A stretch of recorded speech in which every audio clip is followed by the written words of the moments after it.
For the last 16 years, I've been privileged to be part of a journey that's seen us engage with Aboriginal and Torres Strait Islander peoples.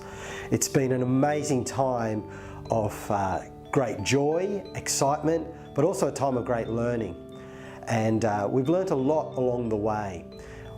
Often people ask the question, well, what is it that helps you get started in working with Aboriginal and Torres Strait Islander peoples from a Christian ministry perspective? And I learned a lot from my time in Moree in particular. And one of the things that I learned was it's about relationship building. It's about being genuinely interested in the lives of people. It's about being intentional about building the relationship with Aboriginal and Torres Strait Islander people. Often we hear a lot of talk about reconciliation as being so important. But reconciliation assumes that there was a relationship to begin with.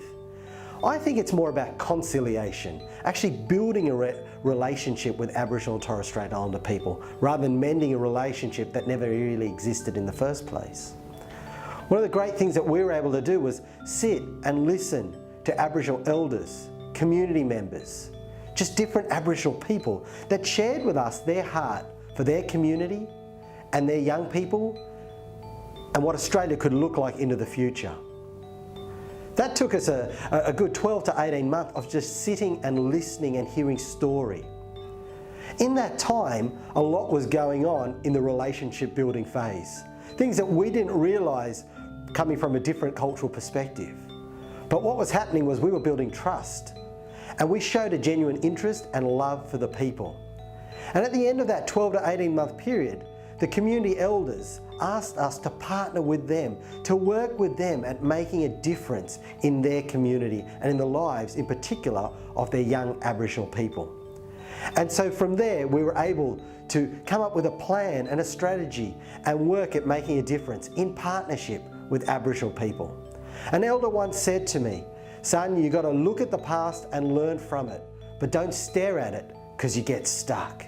So we took that on board and we acknowledged the wrongs of our history and the fact that there is a shared history that we all share in Australia as Australians. It's an Aboriginal history that has good and bad parts to it.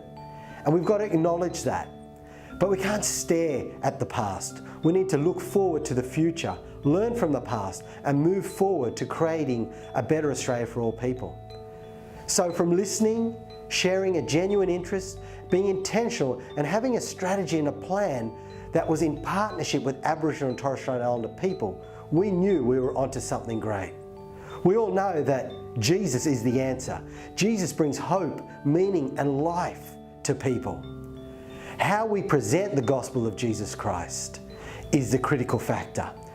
We can either come from a dominant culture approach that says, we know what you need, or we can take a humility approach, a humble approach that says we can work in partnership to get a greater understanding of one another and reveal who Jesus is and what he can do for our lives. And when we do that, we can see God at work in the community, bringing about a transforming message of hope, life, and forgiveness.